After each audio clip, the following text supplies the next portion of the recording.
ರಾತ್ರಿಯಲ್ಲಿ ಸಂತಾನ ಬಯಸಿ ಅಹೋರಾತ್ರಿಯಲ್ಲಿ ತಪಸ್ಸು ಮಾಡಿ ವಾನರ ಕೇಸರಿ ಕುಲಸತಿ ಗರ್ಭ ಧರಿಸಲು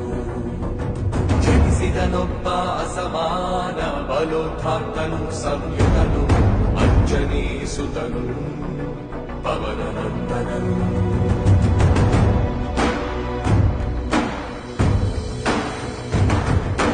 ಅರುಣ ಕಿರಣಗಳ ಉದಯೋನ್ಮಾದವ ಉಂಟು ಚಪ್ಪರಿಸೋ ಹಣ್ಣೆಂದುಕೊಂಡು ಸೂರ್ಯಮಂಡಲಕ್ಕೆ ನುಗ್ಗಿ ಬಾಳ್ತೆರೆದ ಹಂಬಲಿಸಿ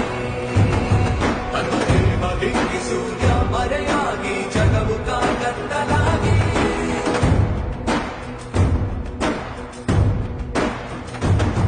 ಅದ ಗಮನಿಸಿದ ಆ ಅಮರೇಂದ್ರ ಬಂದು ಐರಾವತದ ಮೇಲೆ ಆಂಜನೇಯನನ್ನು ಸಮೀಪಿಸಿ ತನ್ನ ವಜ್ರಾಯುಧವನ್ನು ಬಿಸಿದನು. ಅವನ ನಂದನನ ದೇಹಕ್ಕೆ ತಾಗಿ ಚೆಲ್ಲಿದ ರಕ್ತದ ಹನಿಯೇ ವಿದ್ಯುತ್ ವೇಗನೆ ಧರಣಿ ಗುಡುಗಿಸಿ ಸಮುದ್ರ ಮಧ್ಯಮ ಸೇರಿ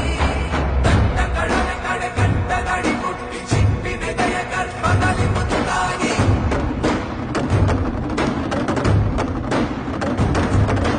ಕಾಲಕ್ರಮದಲ್ಲಿ ಘನೀರ್ಭವಿಸುತ್ತ ಹನುಮರುದಿರ